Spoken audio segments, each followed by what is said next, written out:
you, Chairman. Good morning, ladies and gentlemen. First of all, I would like to thank the Sri Lanka Army for inviting me to this prestigious seminar, allowing me, and offering me actually, my first visit to Sri Lanka and indeed South Asia, and also my first encounter with the defense community of this scale. I'm deeply honored and impressed.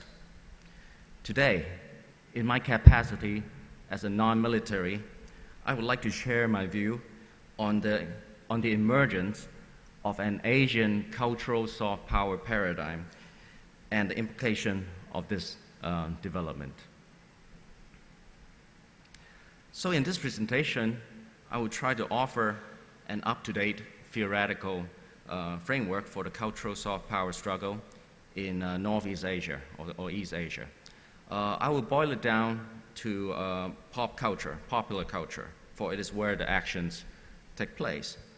We'll look at a number of cultural clashes among Japan, Korea, South Korea, of course, and China. And there's also a possible adoption of the Korean soft power model by the Chinese. And as a result of that, we may expect an Asianization of cultural soft power paradigm. And we will see what consequence that may bring.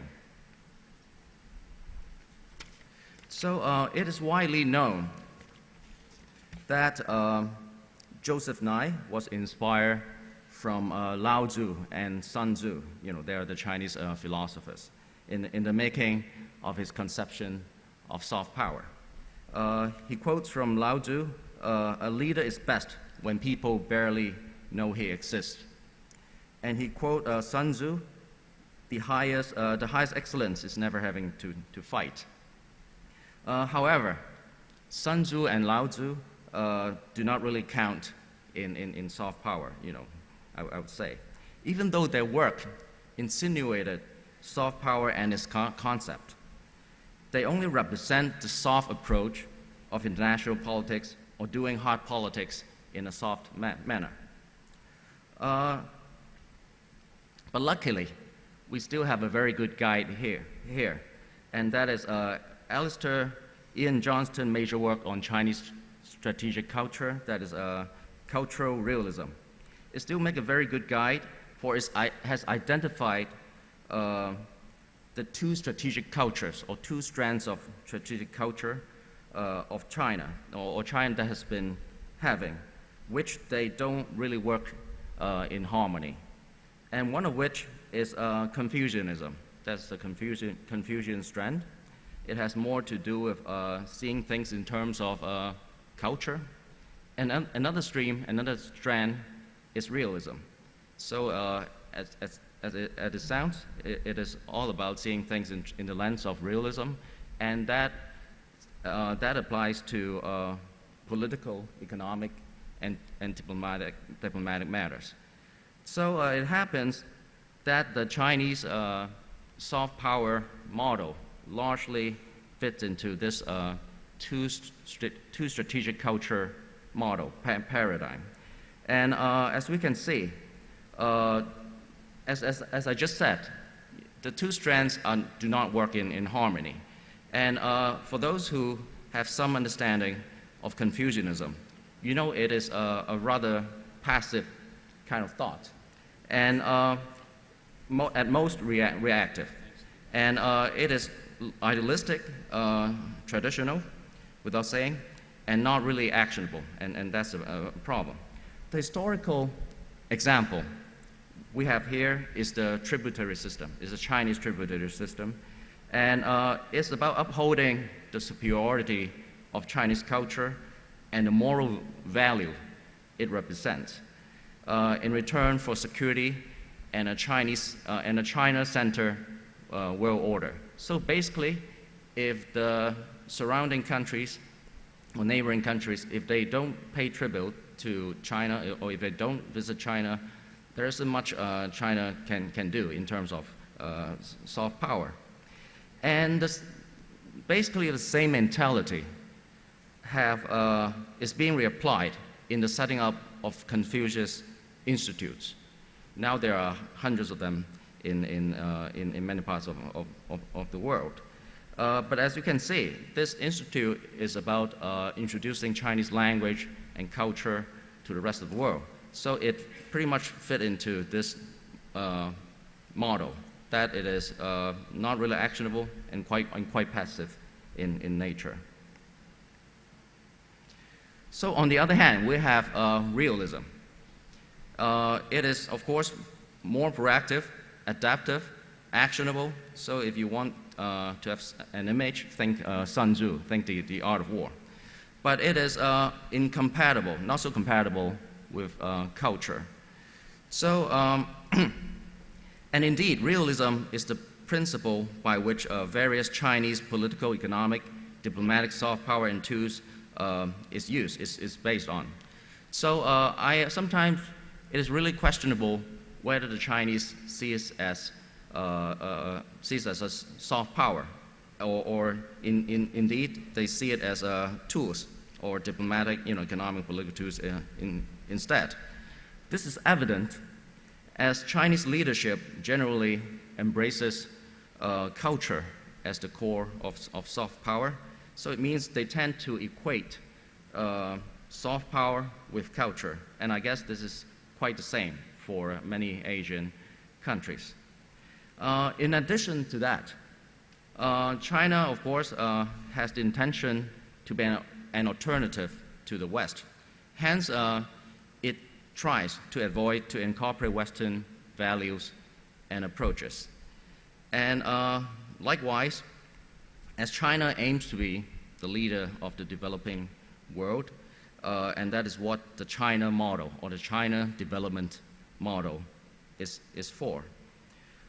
So that you need a model of this kind that is necessarily non-Western to make appeal to the developing world. So this all is telling you the limitations of Chinese soft power, why it is not adopting the Western model. Okay, so now we move back to the development of cultural soft power struggle in East Asia. The first clear winner coming into sight is Japan. It's Asia taste maker in the 90s, and she is capable of blending together its traditional and modern culture. However, there's a huge limitation here. Despite that, the spread of Japanese cultural products offer the country incredible levels of cultural influence. It could not translate its new cultural capital into political power, not only because of the historical animosity, but also the fact that on many occasions, Japan publicly used pop culture as a diplomatic tool, so people tend not to like it.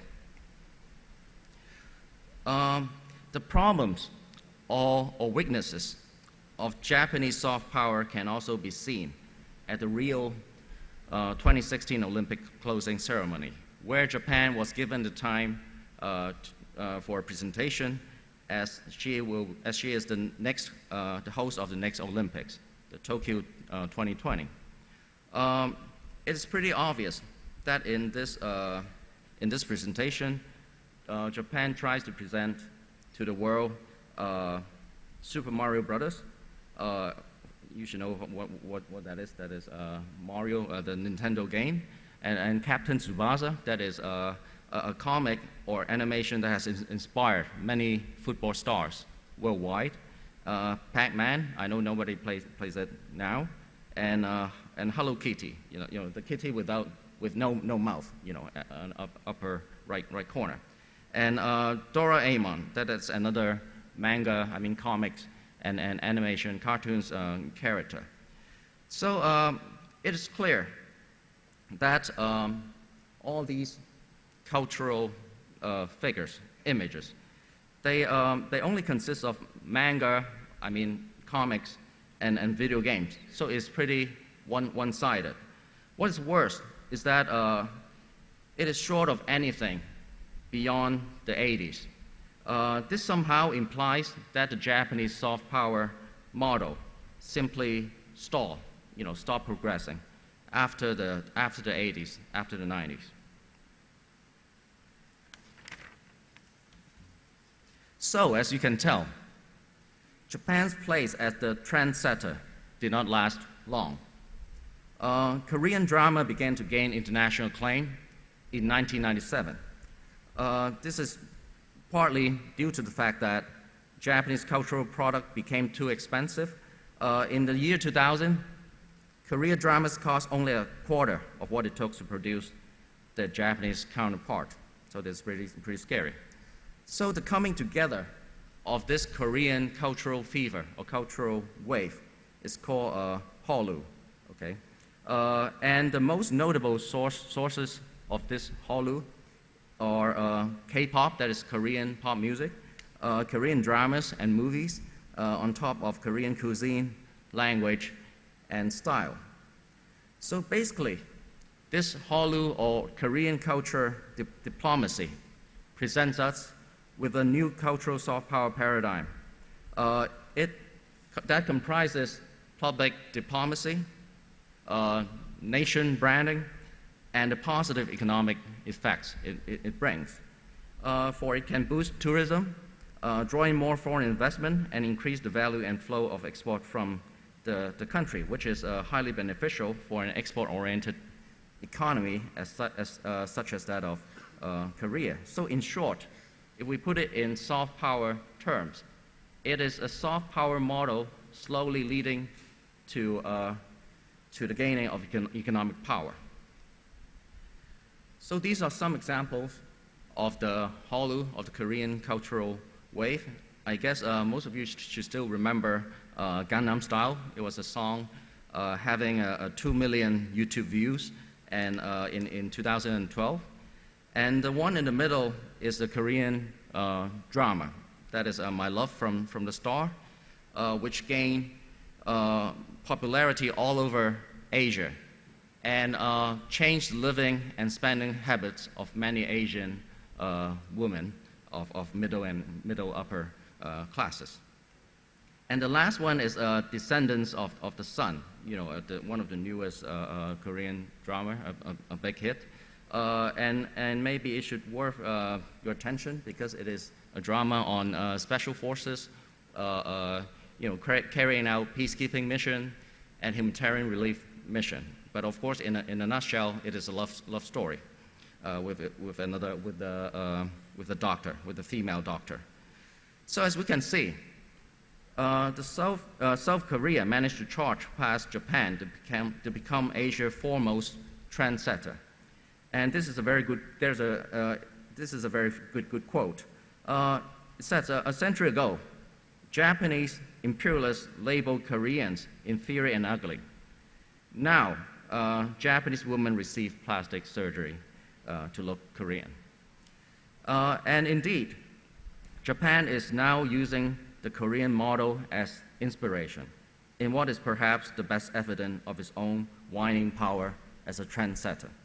It has launched a 500 million fund to invest in so-called Cool Japan, and it is basically replicating the Korean counterpart campaign, that is Dynamic Korea. And it is also very important to note that China represents a good target for this kind of Korean soft power. Whoops, sorry.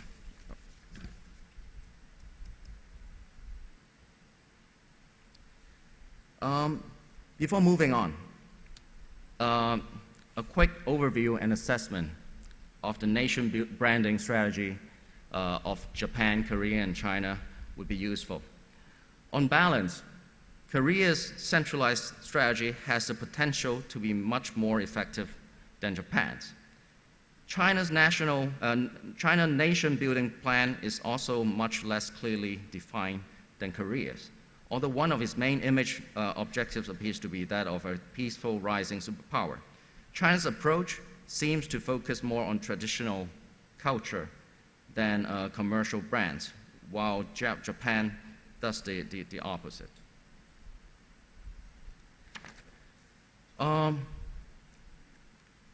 There are two two incidents of so-called cultural clashes in recent years in East Asia. The first of which is between Japan and Korea. And in fact, these cultural clashes are usually triggered by territorial disputes and geopolitical turmoil. They usually take place in the form of geopolitical backlash and cultural counter measures. So for the first incident is between Japan and Korea, and it arose due to the territorial dispute over the Dokdo, that is an island. You know, it's being called Dokdo by the Koreans and Takashima by the Japanese. So it's an island between Japan and Korea. So as this happened, the Japanese limit, if not ban, some Korean entertainment activities in this country. And that works pretty much the same for the second incident, that is between China and Korea, that it just happened very recently, and it's actually evolving. It is due to the deployment of THAAD, that is Terminal High Altitude Area Defense System, to South Korea. So China was not happy about it. And also it is also the time, it's also during the peak of Korean entertainment activities, you know, on this occasion. That's why the result, all these results in the limitation of Korean entertainment activities in Japan and China, and of course for the purpose of checking Korean cultural expansion and also preventing civilians' disagreement over foreign policy decisions. So there has to be a reason explaining why Korea is always the target, if not the victim. And the reason, I believe, lies in the strength of the Korean model. First, it constitutes a perfect mix of private and public participation, but still largely government-led.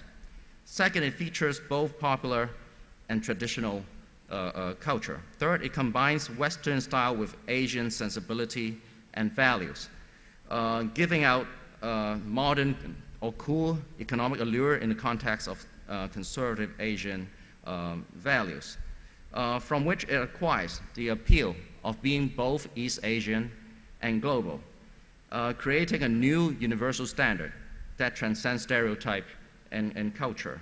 As such is the case, it makes possible the production of an increasingly homogenized popular culture and potentially a pan-regional culture. So as Joseph Nye puts it, South Korea has the resources to produce soft power, and its soft power is not prisoner to the geographical limitations that have constrained its soft power throughout its history. So as you may expect, China is not a sitting duck in this struggle, and China eyes on the Korean model by investing in it. It is known that there is an aggressive wave of Chinese investment flooding the Korean market in recent years. Much of this investment are related to Hallyu, that is the Korean cultural wave. And the Korean drama I just mentioned, Descendants of the Sun, was actually made with Chinese investment. The Chinese company is indeed the second largest investor of the company producing the drama. It is also not surprising at all that China shows interest in the Korean model. First of all, because it is government-led, it is quite centralized. And second, it embraces both popular and traditional culture. This is a bottleneck that China cannot get through. It still gets stuck, you know, in the traditional culture. So, and the recent setback for the Confucius Institute sort of shows, demonstrates this. And what is even better is that the Korean model can promote Asian values. This is something important. If it can promote Asian values, maybe it can also promote Chinese value as well. Not to mention the prospect of producing a pan-regional culture. which is hugely attractive to China. So at once, China will see the Korean model as an advanced version of its own. And it also suits the needs of China's grand strategy and its regional goals. So to China, this could be Chinese soft power 2.0. Okay. The following two slides contain my concluding remarks. So from all the developments mentioned earlier, it is evident that there's an ongoing Asianization of cultural soft power paradigm, following the path that originated from the soft power model of the West, then Asianized by Japan and Korea, and finally absorbed by China. The prospect of such paradigm change is more likely as the Korean model gives us rise to an increasingly homogenized popular culture that could help Asia coalesce into a more discernible bloc, giving it more international influence. And this breakaway from the Western model will lead to further Asianization in both cultural and non-cultural terms. And as such, Asian may eventually no longer be appealed to US or Western cultural influence. So after all, what would be the implications to the use of soft power then? The latest development in East Asia demonstrate how soft power can be utilized as both representational and transformational powers. South Korea is on a path to recognizing and utilizing soft power as a representational power that can shape beliefs about things other than reputations by manipulating the subjectivity of target groups. As such is the case, we may soon be expecting some soft power-led or driven strategy, or if not, soft power nations. South Korea also utilizes soft power as a transformational power that helps bridge geographic and linguistic barriers by crafting cultural proximity. And this has great significance behind, because it is transforming culture into a bridging rather than a differentiating factor. And in this sense, such transformational power would possibly facilitate regionalization led by the coming of a pan-regional culture. And here we see how a soft power-driven model started generating economic power and finally making political impact. Thank you for your time. I'm looking forward to answering your question. Thank you.